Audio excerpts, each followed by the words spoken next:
Hello, you Mayhem Makers. I'm Mindy with Quilting Mayhem, and welcome back to another Mindy's Monday Live. Today I want to talk about like half square triangles, marking tools, and even some machine feet that might help make your half square triangles turn out successful every time. So we have from Creative Grids, oh, you can tell it's a Monday, this 9-inch, what they're calling a seam guide. And I like this for marking half square triangles because not only does it have that line down the center, but it actually lets you mark your stitch lines if you need that additional help. If like trying to follow just a single line to make that 1/4 inch seam just doesn't seem to work for you, maybe you need this tool. So I'm gonna have my cameraman come up towards me so we can show you what this does.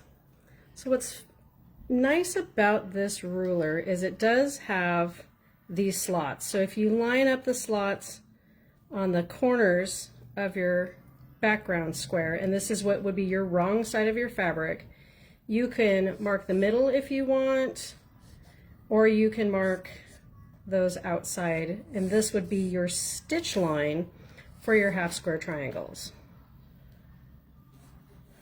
So trying to keep my hand out of the way for you guys.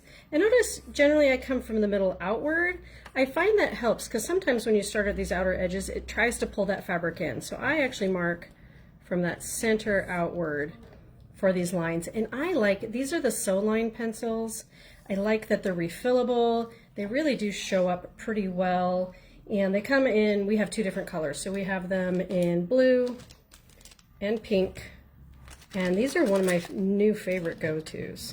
They're kind of triangular in shape, so they're a little ergonomic, which I like. So you would take your background square like this, place it onto your other fabric, making sure they're right sides together, and sew. So this outer line is now that stitch line, as you can see. And this is kind of your guide for cutting, which is nice because then what would happen is you can even use this to line up one edge on that diagonal down the middle that you've kind of drawn a guide, separate it out, and then you would just press it and have a half square triangle.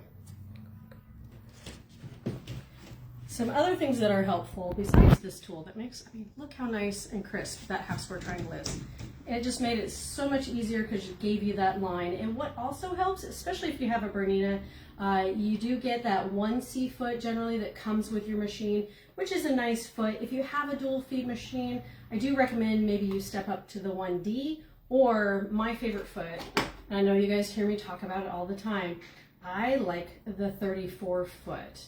And what's nice about this is it has that clear sole with the crosshairs. And so you can use that red line to then follow that drawn line on your machine. So we'll bring it over here. This is the 1 foot, but as you can see, what you do is you just make sure that that drawn line matches up with the straight line on your machine, and then you would go sew. All right, so hopefully these are some helpful tips for you to get those really nice half square triangles. And you do get 2 at a time with this method. So every time, especially if you're doing scrappy, this is kind of fun. Where you're just getting you know, those twofers for your half square triangles versus trying to cut apart triangles and sew them back together and work with bias. That's never fun. I don't like doing that. So this is my preferred half square triangle method unless you start doing large quantities, and then there's all kinds of other tricks for that.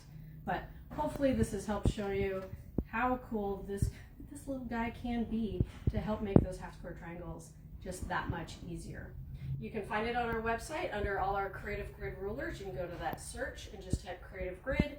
You can do the 9-inch seam guide, and that'll get you straight to that tool. And once again, if you're interested in like the Sewline pencils, also on the website, along with the Bernina feet. Once again, do love that 34 foot. I use it for a lot of foundation piecing, and I do like it when I'm trying to follow any kind of marking lines on my projects. So that is a helpful foot to have aside from the one that comes with your machine. So if you have any questions, you are more than welcome to come see us in the store. We will gladly demonstrate anything for you, any of these tools, so you can kind of see them in action in person. But otherwise, I hope you have a lovely day and keep on stitching.